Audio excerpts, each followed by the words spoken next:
तो मैं क्या कह रहा था कि आज का टॉपिक जो रहने वाला है दैट इज, टॉपिक का नाम है ब्रेक इवन चार्ट। टॉपिक है हमारा break even chart. Break even chart. Sir ये जो ब्रेक इवन चार्ट है ना, ये ब्रेक इवन पॉइंट से ही बना है। ब्रेक इवन पॉइंट को ही हम आगे एक ग्राफिकल फॉर्म में रिप्रेजेंट को हम क्या कहते हैं, ब्रेक इवन चार्ट। तो सिंपल सा, कई बार हमारा जो क्वेश्चन है वो पूछ लिया जाता है कि आपको ना ब्रेक इवन चार्ट भी बनाना है, पूछ लिया जाता है। तो आपके सामने एक एग्जांपल है, इस एग्जांपल को ही पूरा सॉल्व करेंगे। कहता है कि हमारे पास फिक्स कॉस्ट है, वेरिएबल कॉस्ट है, सेल्स है और सेल्स यूनिट दे रखा है हमें, ठीक है ना। ब्रेक इवन, तो सबसे पहले आपको इसको करने के लिए आपको ब्रेक इवन पॉइंट पता होना चाहिए, दोनों टर्म्स में पता होना चाहिए। Break even points in terms of amount और break even points in terms of unit, दोनों टर्म्स में पता होगा, तभी आप डिटरमाइन कर पाओगे। तो ब्रेक इवन पॉइंट अगर मैं निकालूं तो दैट इज फिक्स कॉस्ट और डिवाइडेड बाय, अगर मैं सीपीयू के साइड जाऊं तो कंट्रीब्यूशन पर यूनिट, अदरवाइज हमारा क्या आ जाता है, पीवीआर आ जाता है। तो अगर मैं पीवीआर निकालूं तो पीवीआर का फॉर्मूला क्या होता है, प्रॉफिट वॉल्यूम रेशियो का। Sir contribution divided by sales into 100। मेरे क्वेश्चन में आपको सेल्स पता है अमाउंट के टर्म्स में और वेरिएबल कॉस्ट पता है, तो कंट्रीब्यूशन क्या आएगा, सेल्स 1,40,000 माइनस वेरिएबल कॉस्ट 60,000, तो दैट इज आ गया हमारा 80,000। तो पीवीआर निकाल लेते हैं हम 80,000 डिवाइडेड बाय हम कर देंगे सेल्स दैट इज 1,40,000 और इनटू कर दो 100, इनटू कर दो 100, चैट देख लें, इनटू कर दो 100। अगर कोई दिक्कत आए विजुअलिटी में तो बताइएगा जरूर। तो 80,000 डिवाइड 1,40 इंटू 100, तो लगभग लगभग ये 57.14 समथिंग समथिंग आ गया। आइए निकालते हैं। फिक्स कॉस्ट कहता है 40,000 है, तो ये आ जाएगा हमारा 0.57142, तो 40,000 0.57142 ये आ गया हमारा। कुछ पॉइंट में आया तो मैं अप्रॉक्स कह सकता हूं कि 70,000 आ गया। ये 70,000 क्या है, ये 70,000 रुपीज के टर्म्स में, 70,000 क्या है, ये 70,000 रुपीज के टर्म्स में है। तो अगर यूनिट के टर्म्स में निकालना हो आपको तो आप क्या कर सकते हो, नंबर जो पर रुपीस है, पर यूनिट रुपीस है, तो अगर मैं देखूं तो 1,40,000 यूनिट, 1,00,000 रुपए सेल्स है। तो अगर मैं आपसे यूनिट के टर्म्स में पूछूं तो भैया यहाँ पे जो सेल्स पर रुपीस है, रेट जो आया वो आया 1,40 और डिवाइडेड बाई 1,40, तो रेट जो निकल के आया वो आया 1 रुपीज। तो हम क्या करेंगे, 70,000 था, इसको डिवाइड कर दो 1 से, तो ये आ गया हमारा 70,000। कैसे निकाला सर, सिंपल सी बात है ना, रुपीस में पता है, अगर इसे पर प्राइस से डिवाइड कर दोगे तो यूनिट आ जाएगा, अगर यूनिट हो तो रेट से इंटू कर दोगे तो सेल आ जाएगा, दोनों से। तो सबसे पहले तो देखो हमारा यूनिट के टर्म्स में भी यही है और दूसरे टर्म्स में भी यही है। यहां तक समझ में आई बात आपको, फिर हम ग्राफ पे जाएंगे। यहां तक क्या आपको बातें पता चल गई, क्या यहां तक पॉइंट्स क्लियर है, आपको समझ में आ गया, यहां तक, यहां तक समझ में आ गया, बताइए, क्लियर है। अब देखिए ध्यान दीजिएगा, अगर मैं यहां ग्राफ ड्रॉ करूं तो ग्राफ में क्या क्या चीजें कैसे कैसे होती है, पहले वो चीजें मैं बता दूं, फिर मैं सीधा ग्राफ के पिक्चर को दिखाऊंगा जिससे आपको क्लियरिटी हो जाएगा। ग्राफ इस तरीके से होता है हमारा, ठीक है ना। तो हम बात करें फिक्स कॉस्ट की, तो फिक्स कॉस्ट का नेचर क्या होता है, अगर मैं यहाँ पे नीचे नीचे मैंने रखा यूनिट और ऊपर रखा मैंने रुपीस, और अगर मैं 20,000 का गैप ले लूं, 20,000, 40,000, 60,000, 80,000, 1 लाख, 1,20,000, और यहां पे आ जाऊंगा मैं 1,40,000। अगर यूनिट ले लूं तो 20,000 unit, 40,000 unit, 60,000 unit, 80,000 unit,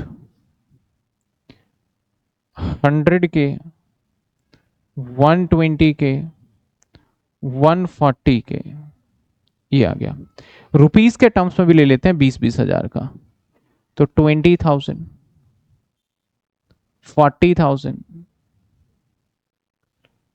60,000,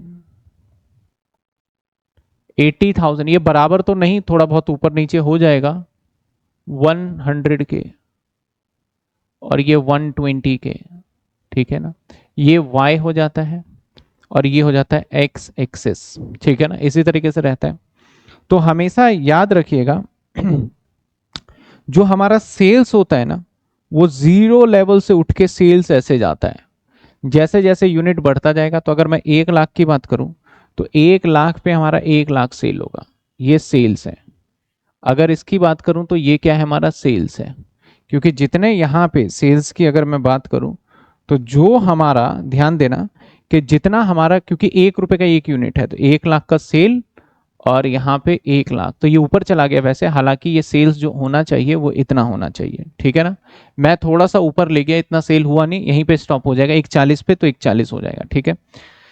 sales के बाद ये चीजें ध्यान रखना है कैसे, सेल्स क्योंकि जीरो लेवल से उठ के जाएगा, क्योंकि सेल्स हमारा फिक्स कॉस्ट भी रहेगा। अगर मैं फिक्स कॉस्ट बोलूं, जैसे मेरे सवाल में 40,000 था, तो फिक्स कॉस्ट हर जगह पे कांस्टेंट रहेगा, तो फिक्स कॉस्ट ऐसे चलने वाला है, फिक्स कॉस्ट ऐसे चलेगा। तो जो आपको ये वाला एरिया दिख रहा है, ये एरिया आपका फिक्स कॉस्ट होने वाला है, ये एरिया आपका कौन सा होने वाला है, फिक्स कॉस्ट। वेरिएबल कॉस्ट की बात करूं तो जब हमारा यूनिट बिकना चालू होगा, सेल्स होगा, तभी होगा। तो ऑलवेज याद रखिएगा जो वेरिएबल कॉस्ट होगा वो कहीं ना कहीं सेल से नीचे नीचे छुप छुपा के जाएगा, सेल से नीचे नीचे जाएगा आपका वेरिएबल कॉस्ट। सेल से हमेशा क्या होगा, नीचे नीचे होगा। सेल से ऊपर तो वेरिएबल जा ही नहीं सकता ना, सेल से नीचे नीचे इस टाइप से होगा। ये हमारा वीसी हो गया, ये हमारा फिक्स हो गया। टोटल कॉस्ट की बात करूं तो ये वेरिएबल कॉस्ट से थोड़ा ऊपर होगा। इसको और थोड़ा नीचे ले ले समझाने के लिए, ये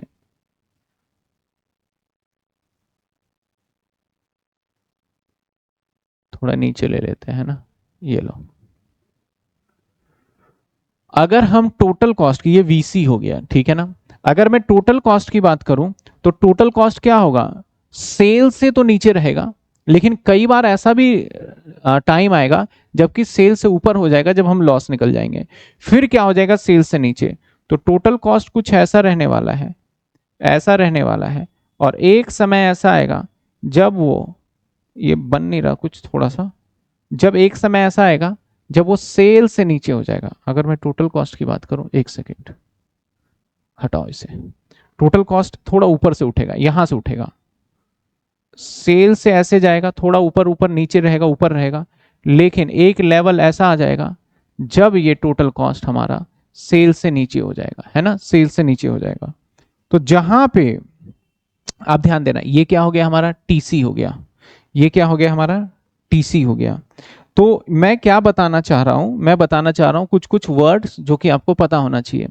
कि सबसे पहले फिक्स कॉस्ट की स्ट्रेट लाइन होगी, क्योंकि आप 20,000 यूनिट बना लो, 40,000 यूनिट बना लो, 60,000 यूनिट बना लो, 80,000, तो फिक्स कॉस्ट तो बिल्कुल कांस्टेंट रहने वाला है 40,000। सेल्स की बात करें तो सेल्स सीधा ऊपर जाएगा, वेरिएबल कॉस्ट हमेशा सेल्स से नीचे रहेगा, टोटल कॉस्ट हमेशा सेल्स से ऊपर कुछ टाइम तक रहेगा। यानी अगर ये वाला एंगल मैं पकड़ू ना, ये वाला एंगल अगर मैं पकड़ू तो यहां पे हमारा टीसी और इजिकल टू सेल्स है, यहां पे टीसी इजिकल टू सेल्स है। जहां पे टीसी इजिकल टू सेल्स हो जाता है उसको पता है क्या कहते हैं, उसको कहते हैं ब्रेक इवन पॉइंट। उसको क्या कहते हैं हम, ब्रेक इवन पॉइंट। जहां पे हमारा TC is equal to sale हो जाता है, उसको क्या कहते हैं हम, ब्रेक इवन पॉइंट। क्या हर बच्चों को ये क्लियर है? जहां पे टोटल कॉस्ट और सेल्स बराबर हो जाए उसको क्या कहते हैं हम, ब्रेक इवन पॉइंट कह देते हैं। क्या कह देते हैं हम, ब्रेक इवन। तो यहां पे जो ब्रेक इवन पॉइंट यहां पे आ गया, ठीक है ना। अब ये वाला जो एरिया है ब्रेक इवन पॉइंट से जब हमारा टोटल कॉस्ट बड़ा है, देखो ये वाला क्या है हमारा, ये वाला लाइन किसका है, टोटल कॉस्ट। मैं लाइन का कलर भी अलग अलग कर देता हूं, टोटल कॉस्ट का लाइन का कलर अलग करते हैं, ये कर देते हैं व्हाइट। देखो व्हाइट वाला लाइन टोटल कलर टोटल है, और इसको कर देते हैं येलो। ये हमारा हो गया किसका, ये हो गया हमारा वेरिएबल, और रेड तो चल ही रहा है। और फिक्स कॉस्ट को हम कर देते हैं, फिक्स कॉस्ट को कर देते हैं सपोज करो ये, ठीक है। अब थोड़ा समझ में आएगा। अब देखो ध्यान देना, अब जो हमारा ये है, क्योंकि हमारा वेरिएबल कॉस्ट स्टार्ट होता है इस तरीके से स्टार्ट हुआ, तो जो ये वाला नीचे वाला एरिया है, जो नीचे वाला एरिया चल रहा है, ये हमारा क्या होगा, लॉस होगा। क्योंकि हमारा सेल्स से क्या है, ये ऊपर सेल्स का जो हमारा ग्राफ है उससे ऊपर हमारा टोटल कॉस्ट जा रहा है। यानी हमारा सेल्स से जितना है, सेल्स 100 है तो आपका टोटल कॉस्ट 110 है, यानी टोटल कॉस्ट ज्यादा हो रहा है। ऐसा क्यों होता है, फिक्स कॉस्ट की वजह से होता है। लेकिन एक लेवल ऐसा आता है जहां पे सेल्स और ये टोटल कॉस्ट आपस में टकरा जाते हैं, उसको कौन सा पॉइंट बोला जाता है, ब्रेक इवन। और इसके बाद जो ये वाला यूनिट आता जाएगा, जो ये वाला यूनिट आता जाएगा, दैट इज ये प्रॉफिट होगा। ये क्या होगा हमारा, ये प्रॉफिट होगा। जो ये वाला यूनिट आता जाएगा ये क्या होगा, हमारा प्रॉफिट होगा। ये क्या होगा, हमारा प्रॉफिट होगा ये वाला। यानी जब हमारा सेल्स ऊपर निकल जाएगा टोटल कॉस्ट से, तो हमारा क्या आ जाएगा, प्रॉफिट आ जाएगा। तो इस वाले पार्ट को ना, जो हमारा प्रॉफिट होता है, इसी को इंसिडेंस ऑफ एंगल भी बोलते हैं, इंसिडेंस ऑफ एंगल भी बोलते हैं, ठीक है। तो ओवरऑल अगर मैं चार्ट की बात करूं तो चार्ट यही रहता है। कई बार क्वेश्चन ये कहता है कि अगर हमारा ब्रेक इवन पॉइंट शिफ्ट हो जाता है तो उससे प्रॉफिट पे क्या फर्क पड़ेगा, अगर हमारा टोटल कॉस्ट बढ़ जाए तो उससे प्रॉफिट पे क्या फर्क पड़ेगा, सेल्स घट जाए तो उससे प्रॉफिट पे क्या फर्क पड़ेगा। ओवरऑल यही पूछा जाएगा। तो ये मैं एक सिंपल सा, एक छोटा सा टेंटेटिव मैंने आइडिया दे दिया कि ये हमारा क्या है, ब्रेक इवन चार्ट। आइए जो हमने सवाल किया उस बेस पे, क्योंकि मैं प्रॉपर तो बना नहीं पाऊंगा, क्योंकि कहीं ना कहीं पॉइंट ऊपर नीचे हो जाता है, तो ये प्रॉपर आपका बना हुआ है ब्रेक इवन चार्ट। इसको समझ लेते हैं, फिर हमारा काम बन जाएगा। इसको समझ लेते हैं, काम हमारा बन जाएगा, ठीक है ना। इसको समझ के काम बन जाएगा। आइए देखिए, ये वाली लाइन कौन सी है हमारी, वेरिएबल कॉस्ट। ये वाली लाइन, मैं हो सकता है कि मैंने वेरिएबल कॉस्ट यहां से लिया हो, आपका थोड़ा बहुत मैंने ऊपर नीचे कर दिया क्योंकि वेरिएबल कॉस्ट नीचे आना था, ठीक है। तो मैं क्या कह रहा हूं कि ये क्या है हमारा, वेरिएबल कॉस्ट। वेरिएबल कॉस्ट 0 से शुरू हुआ, ये वेरिएबल कॉस्ट की लाइन आ गई, ठीक है। इसके बाद हमारा मैंने शायद वेरिएबल कॉस्ट ठीक ही लिया है, हाँ ठीक ही लिया है यहाँ भी, ठीक है। इसके बाद सेल्स जो है, सेल्स ये वाली लाइन हो गई।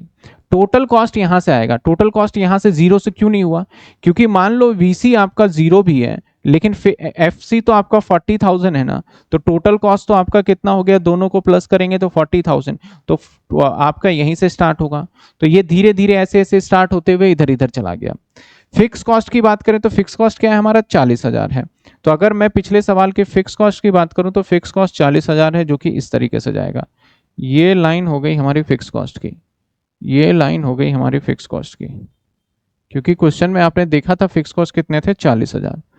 फिक्स कॉस्ट 40,000 था, तो ये लाइन हो गया हमारा फिक्स कॉस्ट का। किसका हो गया हमारा, फिक्स कॉस्ट का। फिक्स कॉस्ट का लाइन हो गया, ये लाइन हो गया हमारा फिक्स कॉस्ट, ठीक है ना। यहां से यहां तक लाइन जो दे रहा है वो फिक्स कॉस्ट का हो गया। ये जो एरिया दे रहा है आपका वो फिक्स हो गया। अब हम बात करते हैं टोटल कॉस्ट के बाद। अब देखो एक लेवल ऐसा आया यहां पे, ये टोटल कॉस्ट जा रहा है और इसी लेवल पे हमारा काट रहा है। टोटल कॉस्ट और ये सेल्स दोनों आपस में काट रहे हैं। और अगर इसको मैं नीचे ग्राफ के पॉइंट से लेके जाऊं तो आप देखोगे मेरा ब्रेक इवन पॉइंट लगभग 60 और 80 के बीच में 70,000 आया था, और यहां पे भी 70,000 आया है। तो ब्रेक इवन पॉइंट, इसी को हमने क्या नाम दिया, ब्रेक इवन चार्ट। तो ब्रेक इवन पॉइंट मेरा क्या आ गया यहां पे, 70,000 रुपए का मेरा ब्रेक इवन पॉइंट आ गया। अब इसके अंदर ये जितने भी लाइन है इसको ब्रेक इवन पॉइंट बोल दिया हमने, इस एरिया को हमने प्रॉफिट एरिया दे दिया नाम, इसको क्या बोल देते हैं, इंसिडेंस ऑफ एंगल भी बोल देते हैं। ये जो एंगल बन रहा है ना इस तरीके से, तो इसको इंसिडेंट ऑफ एंगल भी बोल देते हैं जब हम किस पे आ जाते हैं, प्रॉफिट पे आ जाते हैं। और इससे जो नीचे वाला एरिया है, ये नीचे वाला जो एरिया है इसको लॉस बोल देते हैं। नीचे वाले एरिया को क्या बोल देते हैं, लॉस बोल देते हैं, नीचे वाला। क्यों सर लॉस क्यों है, क्योंकि हमारा सेल से ऊपर टीसी जा रहा है तो लॉस होगा। वेरिएबल कॉस्ट, अब ध्यान दीजिएगा, अब हमारा जैसे ही ब्रेक इवन पॉइंट, इसके बाद जितना एरिया ये है ना, ये वाला जितना भी सेल्स वाला जो इतना जितना एरिया जा रहा है सेल्स का ऊपर, ये सारा का सारा एरिया जितना भी जा रहा है ना, इसके बाद इस पॉइंट के बाद इसे एमओएस बोल देंगे, मार्जिन ऑफ सेफ्टी बोल देंगे। क्यों सर एमओएस, क्योंकि ब्रेक इवन पॉइंट के बाद जितनी भी सेल्स एक्स्ट्रा होगी उसे क्या बोलते हैं हम, एमओएस बोल देते हैं। ब्रेक इवन पॉइंट के बाद जितना भी एक्स्ट्रा सेल्स होगा उसे एमओएस, फॉर्मूला आपको याद होना चाहिए। एमओएस का फॉर्मूला क्या होता है, एमओएस इज इक्वल टू आपका सेल्स और उसमें से माइनस क्या कर दो, ब्रेक इवन पॉइंट। तो हमारा टोटल सेल्स इतना है, टोटल सेल्स इतना है, इसमें से ब्रेक इवन इतना है, तो बाकी जो बच गया उसे क्या बोल देंगे, एमओएस बोल देंगे।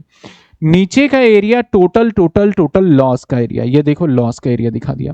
अब देखो वेरिएबल कॉस्ट एक समय ऐसा आता है जो फिक्स कॉस्ट को भी काट के ऊपर निकल जाता है, तो आप ध्यान देना, जब हमारा वेरिएबल कॉस्ट फिक्स कॉस्ट से ज्यादा होता है तो हमेशा हम प्रॉफिट में होते हैं, हमेशा क्या होते हैं, प्रॉफिट में। तो ये वाला जो कॉस्ट बताया ना, ये वाला जो कॉस्ट बताया, ये वेरिएबल कॉस्ट आ गया हमारा, वेरिएबल कॉस्ट लाइन आ गया। तो इस तरीके से ब्रेक इवन चार्ट को समझाया जाएगा। सर आपको क्या इसके बारे में एक्सप्लेनेशन भी करना है, एक्सप्लेनेशन की करने की कोई जरूरत नहीं है, जैसे कि आप पहले मैथमेटिक्स में करते थे, इस पे ये है ये है, थोड़ा बहुत अपनी लैंग्वेज में लिखना चाहते हैं तो लिख सकते हैं। बस आपको ये करके, और सिंपल स्केल होगा आपके पास, इस तरीके से करेंगे, ये आप टीसी कर देंगे अगर ब्रेक इवन, और यहां से टोटल कॉस्ट ले जाके ये काट दिया और इसको नाम दे दिया आपने break even point, that's it. आपको ये करना है। बाकी के सारे अगर आपको लाइन ग्राफिकल बनाने हैं तो आप बना सकते हो, क्योंकि जहां से सेल उठेगा वहीं से वेरिएबल कॉस्ट उठेगा, टीसी थोड़ा उससे ऊपर से होके जाएगा। क्या समझ में आया ब्रेक इवन चार्ट आपको, क्या है ये? क्वेश्चन इसका बड़ा सिंपल सा ही होगा, न्यूमेरिकल भी होगा, उसी न्यूमेरिकल पे कहेगा आपको ब्रेक इवन। तो मेरे पीछे वाले न्यूमेरिकल की अगर मैं बात करूं तो न्यूमेरिकल में देखो मैंने 70,000 यूनिट निकाला और ये यूनिट दे रखा था, तो सर 20,000 क्यों लिया? आप कुछ भी गैप ले सकते हो, 10,000 15,000 जैसे मर्जी ले सकते हो, बस आपको 70,000 पे आपको लाइन ड्रॉ करके दिखाना है, जो कि आपको ये 70,000 यूनिट पे देखोगे आपको ड्रॉ करके लगभग लगभग दिखा दिया। सवाल के हिसाब से बस मैं ये बताना चाहता हूं कि ये वाला एरिया हमारा ब्रेक इवन पॉइंट है। कई बार पूछ लेते हैं ऑल्सो आप इंसिडेंस ऑफ एंगल भी बताइए, तो ऐसे ब्रैकेट करके आप इंसिडेंस ऑफ एंगल बता सकते हैं। कई बार बोल सकते हैं कि आपका वेरिएबल कॉस्ट की लाइन भी ड्रॉ करिए, तो वेरिएबल कॉस्ट का लाइन ड्रॉ हो गया, फिक्स कॉस्ट का लाइन ड्रॉ हो गया। समझ में आया बात आपको? तो ये था हमारा ब्रेक इवन चार्ट। अब क्या होगा, कई बार हम क्या करेंगे, अपने सेल्स को इंक्रीज कर देते हैं या सेलिंग प्राइस को इंक्रीज कर देते हैं, तो ब्रेक इवन पॉइंट यहां भी आ सकता है और ऊपर भी आ सकता है, जिसकी वजह से हमारा ऊपर नीचे सेल हो सकता है। तो चलिए इसको समझते हैं कि क्या है हमारा। आइए, एक सवाल है, क्वेश्चन है, क्योंकि मैंने सोचा कि ये क्वेश्चन आप इजीली कर लोगे, इसका मैंने सामने सॉल्यूशन सीधा सीधा बुक कर रख दिया, जो कि आपको समझ में आ जाएगा। और हमें मैं ज्यादा से ज्यादा ग्राफ, इस वाले पॉइंट में न्यूमेरिकल हमारे लिए कम इंपॉर्टेंट रहता है, ज्यादा इंपॉर्टेंट है ग्राफ को कैसे मैं रिप्रेजेंट करूं। कहता है हमें दे रखा है फिक्स कॉस्ट, हमें दे रखा है वेरिएबल कॉस्ट, हमें दे रखा है सेलिंग प्राइस, हमें दे रखा है सेल्स वॉल्यूम यूनिट में। Draw a break even chart so the affect the following. कहता है अगर 10% डिक्रीज हो जाए फिक्स कॉस्ट में तब बताइए, 10% डिक्रीज हो जाए वेरिएबल कॉस्ट में तब चार्ट पे क्या फर्क पड़ेगा, 10% इंक्रीज हो जाए सेलिंग प्राइस में तो क्या फर्क पड़ेगा, 10% इंक्रीज हो जाए हमारा किसमें, सेल्स वॉल्यूम में, तो इंपैक्ट क्या होगा। तो पहला पार्ट मैं कर रहा हूं यहाँ पे, पहला पार्ट क्या कर रहा है, 10% डिक्रीज इन फिक्स कॉस्ट। ध्यान रखिएगा, पहले मैं नॉर्मल ब्रेक इवन पॉइंट निकाल लूंगा, इंक्रीज डिक्रीज को छोड़ दो, पहले नॉर्मल ब्रेक इवन पॉइंट निकालो। तो नॉर्मल ब्रेक इवन पॉइंट अगर मैं यहां निकालता हूं तो ब्रेक इवन पॉइंट क्या देता है हमें, सीपीयू कर देंगे। तो हमारा फिक्स कॉस्ट क्या है, 5,000, fix cost divided by CPU कर दो, सिंपल सी बात है। तो 5,000, ये 5,000 दे रखा था, डिवाइडेड बाय कॉस्ट 10 रुपए ये आ गया, तो भाई ये आ गया हमारा 500। तो अगर मैं कुछ चार्ट बनाऊं तो कुछ ऐसा बनने वाला है, ये सेल्स जाएगा, यहां से टोटल कॉस्ट, और ये 500 पे कट कर देगा, ये 500 पे कट कर देगा, ठीक है ना, ये 500 पे कट कर देगा। वेरिएबल कॉस्ट ले जाओगे सेल से नीचे नीचे ले जाना, टोटल कॉस्ट ले जाओगे इससे ऊपर ऊपर ले जाना, तो टोटल कॉस्ट तो ले ही गए हम, ठीक है ना। तो ये इस तरीके से ग्राफ बनेगा। उसके बाद पहले तो ये ग्राफ बनना तय है, उसके बाद इसको इंप्लीमेंट करके दिखाएंगे। तो देखो यहाँ पे 500 यूनिट तो बता ही दिया और ये बता दिया, लेकिन कहता है कि अगर फिक्स कॉस्ट में कमी आती है तो यूनिट हमारी बढ़ के हो जाएगी 9000 और 450 यूनिट सॉरी घट के हो जाएगी 450 अगर फिक्स कॉस्ट कम हो जाता है। तो पहले मैं 450 पे मैं बता दूं क्या होता है प्रॉफिट, क्या होता है सेल्स, जो फॉर्मूला लिखा था वही सारी चीजें लिख के और यहाँ पे बता दिया इसने कि न्यू प्रॉफिट हमारा क्या होने वाला है 5500। तो आइए पहला पहला ग्राफ जो देखा जाए फर्स्ट पॉइंट का ग्राफ है ये। तो क्या हुआ फर्स्ट पॉइंट के ग्राफ पे क्या हुआ, मैं नंबर प्लॉट करूंगा और आराम से बताऊंगा। सबसे पहले ये लाइन जो गया, ये लाइन देखिए, ये लाइन जो गया ध्यान दीजिएगा, तो ये लाइन तो हमारा किसका हो गया सेल्स का लाइन, सेल्स का लाइन। बट वैसे वैसे जाएगा 4 8 12 का, आप ऐसे भी ले सकते हैं 2 4 6 जैसे भी मन करे, जो आपको कन्वीनियंस लगे गैप अपने हिसाब से इक्वल रख सकते हैं। इसके बाद हमारा फिक्स कॉस्ट की लाइन अगर देखो तो पहले फिक्स कॉस्ट क्या था हमारा 5000 था, तो 4000 से ऊपर रहेगा 5000, तो 5000 हमारा ये फिक्स कॉस्ट है। ये मैं जो मैं पिंक लाइन से ड्रॉ कर रहा हूं ये पुरानी बातें बता रहा हूं कि जब हमने चेंज किया उससे पहले ये आ गया, ये लो, ये हमारी पुरानी चीजें हैं। लेकिन हुआ क्या, हमने सेल फिक्स कॉस्ट को रिड्यूस किया। तो अब देखो मैंने क्या किया, फिक्स कॉस्ट को रिड्यूस कर दिया, ध्यान से देखना। अगर मैं कह रहा हूं कि मैंने फिक्स कॉस्ट को रिड्यूस किया तो हमारा फिक्स कॉस्ट आ गया यहाँ पे, हमारा फिक्स कॉस्ट शिफ्ट होके आ गया यहाँ। तो आप देखो पहले मेरा फिक्स कॉस्ट ये था, अब फिक्स कॉस्ट ये है, तो फिक्स कॉस्ट क्या हो गया हमारा 10% से कम हो गया। एक तो ये रिप्रेजेंट करके हमने दिखाया कि हमारा भैया फिक्स कॉस्ट का लाइन नीचे आ गया, यानी जितना ऊपर ऊपर जाएगा फिक्स कॉस्ट ज्यादा होगा, जितना नीचे नीचे आएगा फिक्स कॉस्ट क्या होगा कम होगा। उसके बाद इसकी वजह से क्या हुआ, पहले ब्रेक इवन पॉइंट ये था और फिक्स कॉस्ट कम होने की वजह से हमारा ब्रेक इवन पॉइंट थोड़ा नीचे शिफ्ट हो गया, थोड़ा सा क्या हो गया नीचे शिफ्ट हो गया। तो अगर हम देखें तो पहले प्रॉफिट का जो एंगल बन रहा था वो प्रॉफिट का एंगल ये था, पहले प्रॉफिट का एंगल ये था, ये पैसे कमा रहे थे। लेकिन जैसे ही फिक्स कॉस्ट कम हुआ तो हमारे प्रॉफिट का एंगल बदल गया, प्रॉफिट का एंगल क्या हुआ बदल गया, अब हम ये कमाने लग गए, ये प्रॉफिट कमाने लग गए ये। तो हमारा देखा जाए तो इसके बीच का जो ये वाला डिफरेंस है ये हमारा एडिशनल प्रॉफिट जनरेट हो गया जब हमने क्या करा, अपने फिक्स कॉस्ट को रिड्यूस किया। न्यू टोटल कॉस्ट की लाइन है ये क्या है हमारा न्यू टोटल कॉस्ट की लाइन। तो क्या समझ में आया, बस आपको इसमें क्या रिप्रेजेंट करना था, पहले पुराने वाला एग्जिस्टिंग पे बना दिया, उसके बाद फिक्स कॉस्ट को रिड्यूस करने के बाद फर्क क्या आया, एक तो हम दिखा देंगे कि फिक्स कॉस्ट की लाइन कम हो गई, दूसरा हमारा हर बार हम एक चीज बता देंगे कि हमारा एडिशनल प्रॉफिट कितना हो गया, एडिशनल प्रॉफिट क्या हो गया। फिक्स कॉस्ट के कम होने की वजह से आपका बट ऑब्वियस है प्रॉफिट तो बढ़ना तय है, तो हमारा यहाँ पे ये लाइन देख रहे हो ये एडिशनल प्रॉफिट हो गया। क्या पहला पॉइंट समझ में आया, पहला केस जिसका मैंने एक सॉल्यूशन भी यहाँ पहले से ऑलरेडी गिवन था और 10% मैंने इंक्रीज कर दिया फिक्स कॉस्ट में, तो जिसकी वजह से क्या चेंजेस आया यहाँ पे आपको रिफ्लेक्ट करना है। इसे जब तक आप अपने हाथ से नहीं बनाओगे तो आपको क्लियरिटी नहीं मिलेगा कई बार। बताइए यहाँ पे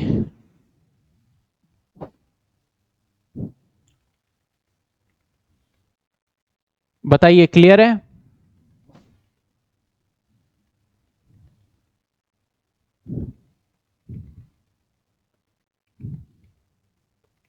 क्लियर। चलिए अब हम अगले पॉइंट पे चलते हैं। अगला पॉइंट क्या कहता है सर, आपका वेरिएबल कॉस्ट डिक्रीज हो गया 10%, 10% वेरिएबल कॉस्ट। तो सॉल्यूशन तो आपको इतने सारे क्वेश्चंस कर लिए तो पता होना चाहिए, जब वेरिएबल कॉस्ट आपका डिक्रीज हो जाएगा, डिक्रीज इन वेरिएबल कॉस्ट, तो हमारा सॉल्यूशन देखा जाए तो क्या होना चाहिए, ये देखिए आपका सॉल्यूशन।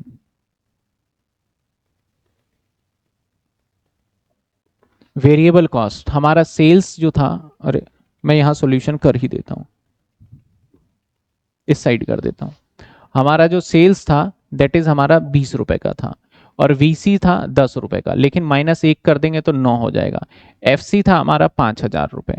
तो अब हमें ब्रेक इवन पॉइंट निकालना है, तो ब्रेक इवन पॉइंट जब निकालेंगे हम तो क्या निकालेंगे, 5000 डिवाइडेड बाई सीपीयू, सीपीयू क्या आ जाएगा हमारे 11 आ जाएगा।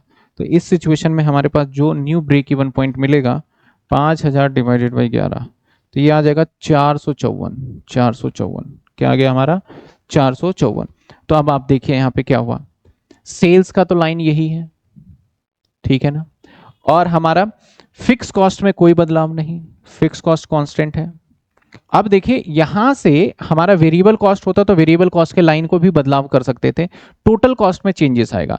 पहले का टोटल कॉस्ट शुरू तो यहीं से हुआ, लेकिन टोटल कॉस्ट देखिए थोड़ा सा आप ध्यान से अगर देख पा रहे हो तो टोटल कॉस्ट ऊपर की लाइन जा रही है, ऊपर की लाइन जा रही है, ऊपर की लाइन जा रही है। लेकिन जैसे ही वेरिएबल कॉस्ट आपने डाउन किया तो टोटल कॉस्ट की लाइन क्या हो गई, टोटल कॉस्ट की लाइन आपकी नीचे से जाने लगी, क्योंकि वेरिएबल कॉस्ट कम हुआ, फिक्स कॉस्ट तो कांस्टेंट है, वेरिएबल कॉस्ट कम हुआ तो आपका टोटल कॉस्ट भी कम हो गया। तो ये जो बीच का डिफरेंस था इसको हमने बोल दिया एडिशनल प्रॉफिट बोल दिया। क्या बोल दिया हमने इसको, एडिशनल प्रॉफिट। और न्यू ब्रेक इवन पॉइंट कहीं यहां जाके डिटरमाइन हो पाया हमारा, न्यू ब्रेक इवन पॉइंट। पहले का ब्रेक इवन पॉइंट ये था, न्यू ब्रेक इवन पॉइंट यहां डिटरमाइन हो पाया, क्योंकि पहले हमारा ब्रेक इवन पॉइंट क्या था, लगभग 500, तो इसके नीचे जाएंगे ना तो कुछ यहाँ आएगा, अब थोड़ा सा कम हो गया। आप अगर वेरिएबल कॉस्ट का लाइन भी लेना चाहते हैं टोटल कॉस्ट के अलावा, तो वेरिएबल कॉस्ट आप ऐसे ले जा सकते हैं। पहले मान लेते हैं वेरिएबल कॉस्ट कुछ ऐसे जा रहा था, लेकिन जैसे रिड्यूस होगा तो वो वेरिएबल कॉस्ट थोड़ा सा नीचे करके दिखा देंगे, थोड़ा सा नीचे करके दिखा देंगे, और यहाँ पे बता देंगे कि reduce in variable cost, reduce in variable cost. तो बस ये चीजें समझानी है, बड़ी आसानी से चीजें हो जाती है, जिसमें कोई दिक्कत नहीं आता है, और बहुत आराम से आप समझ भी जाओगे। नीचे बुक के अंदर सॉल्यूशन जो कर रखा था वो मैंने वैसे ही कर दिया, तो ये रहा आपके सामने। समझ में आई बात आपको? तो ये 2 लाइन आप एक्स्ट्रा कर सकते हो, ये 2 लाइन आप क्या कर सकते हो, एक्स्ट्रा कर सकते हो। फिर से मैं लाइन ही ड्रॉ कर दूं, ये लाइन मैं एक एक्स्ट्रा करना पसंद करूंगा।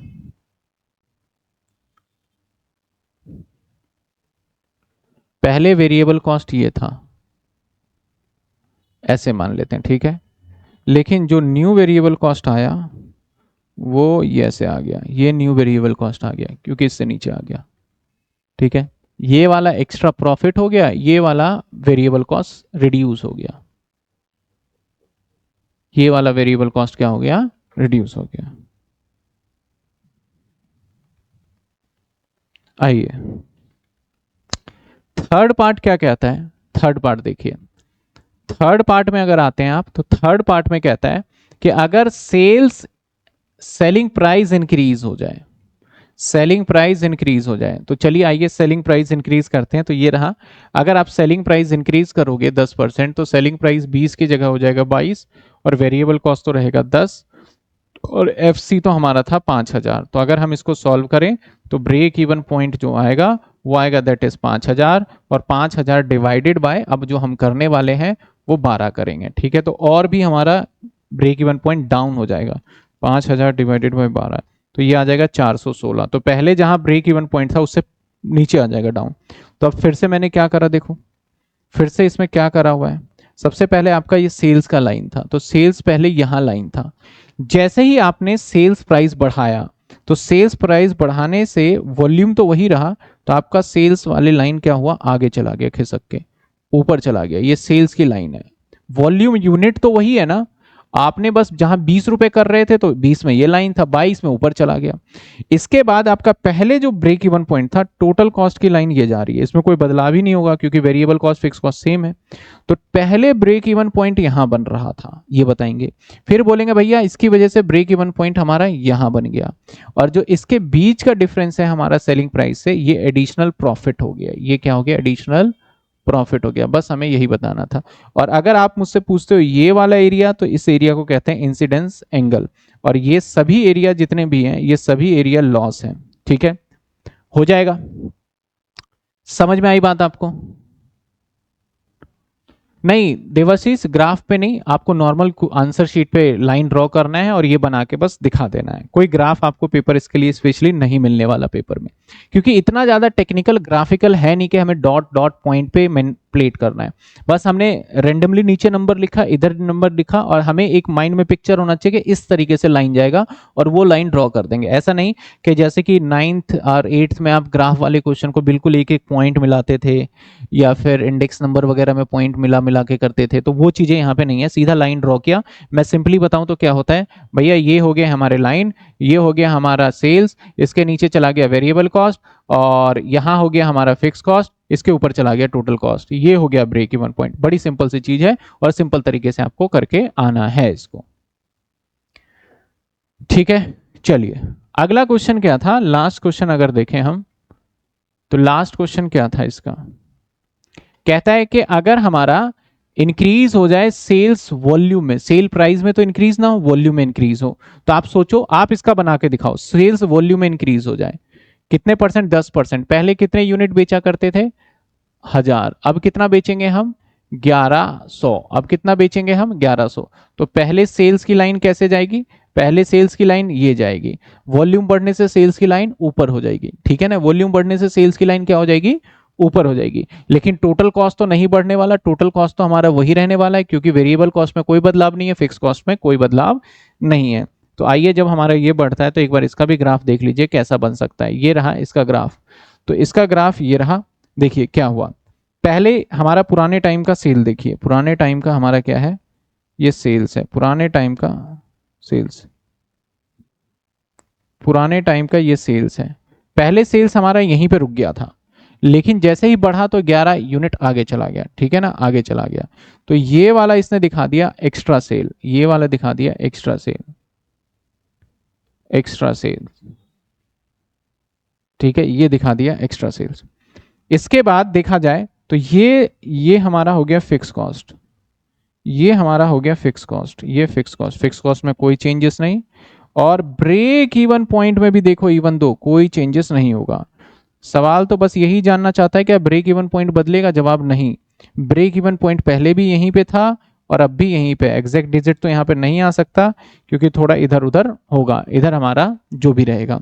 तो ब्रेक इवन पॉइंट पे कोई चेंज नहीं है, बस हमारा सेल्स का जो था वो शिफ्ट होके यहां तक आ गया, सेल्स का जो था वो शिफ्ट होके यहां तक आ गया।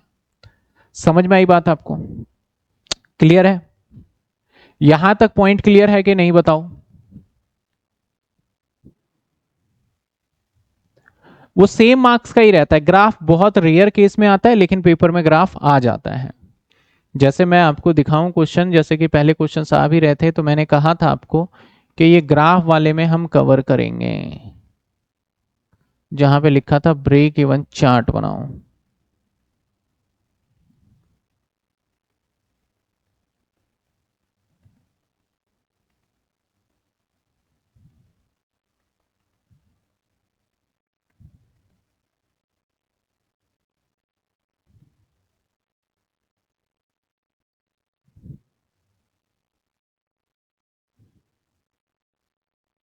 ये है कैश ब्रेक इवन चार्ट। बाकी ये तो भाई दूसरे चैप्टर का भी है, आउटपुट सेल्स दे दिया आपको, सेलिंग प्राइस दे दिया, फिक्स कॉस्ट दे दिया, वेरिएबल कॉस्ट दे दिया, तो सिंपल सी बात है, अगेन वही आप नॉर्मल ड्रॉ करोगे, सेल्स को ऐसे ले जाओगे। यहाँ पे ये नहीं बोला इसने कि इंक्रीज डिक्रीज, कुछ नहीं बोला, सेल्स को ऐसे ले जाओगे, फिक्स कॉस्ट ऐसे प्लॉट कर दोगे, टोटल कॉस्ट कहीं ना कहीं आपका ऐसे जाएगा, सेल्स फिर इस तरीके से ऊपर निकल जाएगा, ये वाला पार्ट आपका ब्रेक इवन या कैश ब्रेक इवन पॉइंट आ जाएगा। कैश ब्रेक इवन पॉइंट क्यों कहा, क्योंकि जो ये आप 5,000 रुपये फिक्स कॉस्ट लोगे ना, इसके अंदर 1000 डेप्रीशिएशन है, तो फिक्स कॉस्ट जो आप ले लेना, वो फिक्स कॉस्ट लेना आपको 4,000 रुपये, क्योंकि कैश वाला ये है। ये जो डेप्रीशिएशन होता है ये नॉन कैश होता है, नॉन कैश होता है, ठीक है ना, नॉन कैश होता है। और इंक्लूडिंग आपका डेप्रीशिएशन एक है, तो इसको कितना लेना है, 5 रुपये लेना है। तो मैं यहाँ पे आपको बता दूं कि आपका जो सेल्स होने वाला है, सेल्स तो 15 रुपये यूनिट होगा। और जो हम बात करें फिक्स कॉस्ट का, तो फिक्स कॉस्ट टोटल 5,000 है, डेप्रीशिएशन हटा दो तो 4,000 हमारा कौन सा हो गया, ये कैश वाला हो गया। और अगर वेरिएबल कॉस्ट की बात करें तो 6 रुपये टोटल है, 6 में से एक माइनस कर दोगे तो 5 रुपये हो गया, ठीक है ना। तो यहाँ पे ब्रेक इवन पॉइंट जब आप निकालने जाओगे तो फिक्स कॉस्ट को आपको रखना है 4,000, और डिवाइड जो करना है आपको वो किससे करना है सर, सीपीयू, सीपीयू कितना होगा, 15 में से 5 गए 10, तो ये आ गया 400। तो उसके हिसाब से प्लॉट कर देना आप, यहाँ पे, यहाँ पे कर देना 100, यहाँ पे कर देना 200, यहाँ पे कर देना 300, और इसी के जस्ट नीचे कर देना 400, ठीक है। और इसको दिखा देना कि भैया ये 400 पे, ये टोटल कॉस्ट पे काट रहा है, और ये बन जाएगा हमारा ग्राफ। थोड़ा सा बस आप यूज करना कम से कम 2 कलर का पेन, ब्लैक ब्लू या फिर पेंसिल को, ग्राफिकल फॉर्म में स्केल से बिल्कुल सीधा सीधा ड्रॉ करना। जब आप इसकी प्रैक्टिस करोगे ना तभी आपको आएगा ये। सेल्स वॉल्यूम वाला दोबारा बता दूं,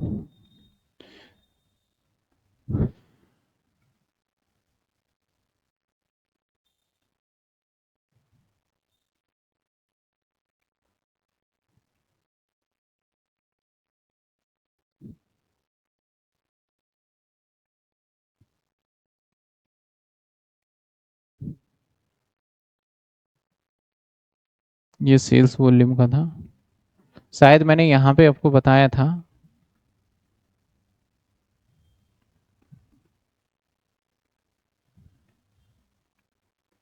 ये देखिए, ये मैंने बताया था, शायद यहाँ पे थोड़ा सा आप कंफ्यूज हो गए हो। ये देखो, मैं क्या कहना चाह रहा था कि ये टोटल एक्स है, ये सेल चला गया, मैंने शायद एक लाइन और ड्रॉ कर दिया था, उसको ध्यान से निकालो। ये सेल चला गया, लेकिन आपकी यूनिट जब बढ़ेगी तो सेल्स यहाँ तक बढ़ गया, ठीक है ना।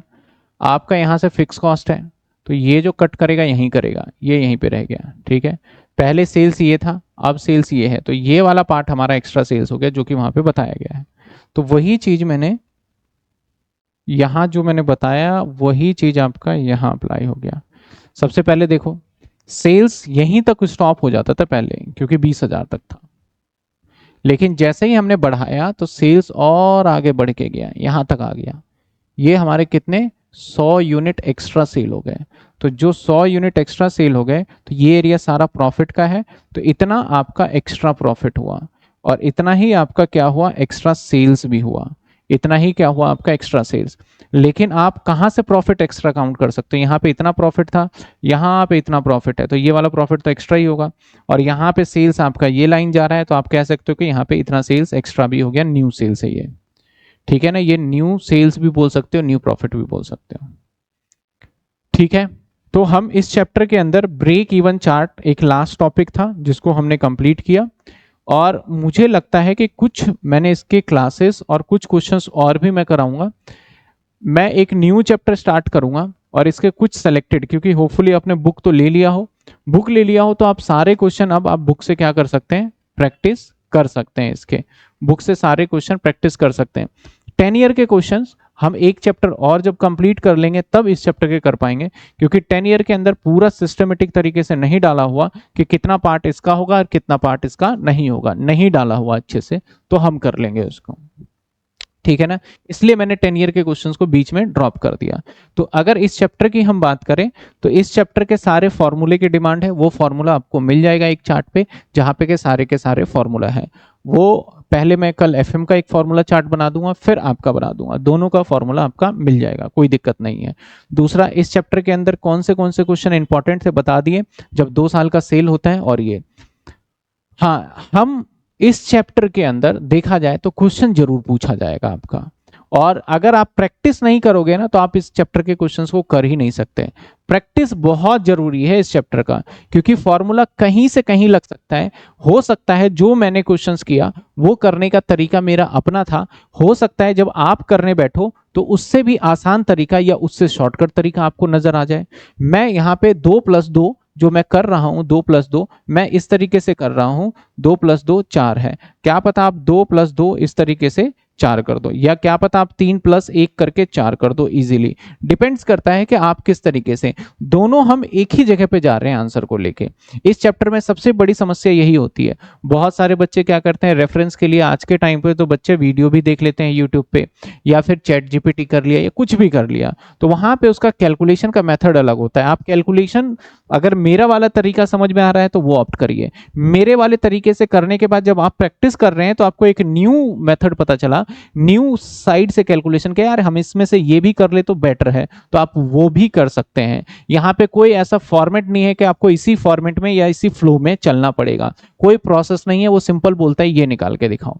हमारा contribution fix cost plus profit भी हो सकता है, और कंट्रीब्यूशन हमारा सेल्स माइनस वेरिएबल कॉस्ट भी हो सकता है। तो मैंने अगर सेल्स माइनस वेरिएबल कॉस्ट करके निकाला, जो मुझे सामने दिखा वो ठीक था। आपको सामने इजी लगा कि यार फिक्स कॉस्ट और प्रॉफिट को प्लस कर देते तो बेटर था, तो वो आपके लिए भी ठीक है। मतलब दोनों का एक ही आने वाला है। सर हमारे 22,000 की अलग लाइन क्यों नहीं दिखाई? अलग लाइन इसलिए नहीं दिखाई इस वाले सवाल में, क्योंकि लाइन सेल हमारा जो है अमाउंट के टर्म्स में, अगर मैं बोलूं 5,000 यूनिट था, तो 5,000 यूनिट के टर्म्स पे अगर 10 रुपए है तो लाइन तो यही रहेगी ना। अगर 6,000 यूनिट होगा 10 रुपए के टर्म्स में, तो इस लाइन को खत्म करने के बाद और आगे बढ़ेगा सेल, इसलिए हमने नहीं दिखाया 22,000 को अलग लाइन में।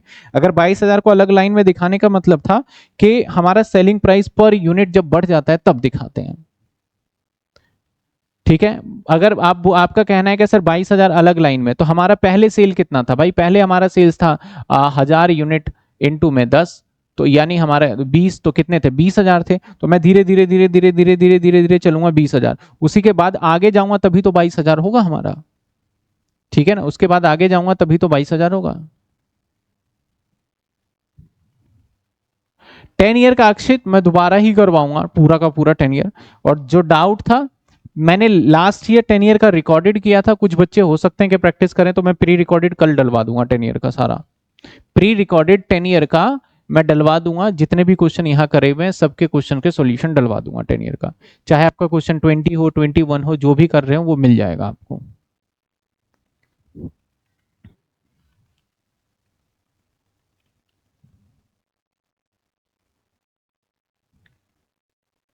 यस, सेलिंग प्राइस चेंज नहीं हुआ, सिर्फ यूनिट चेंज हुआ।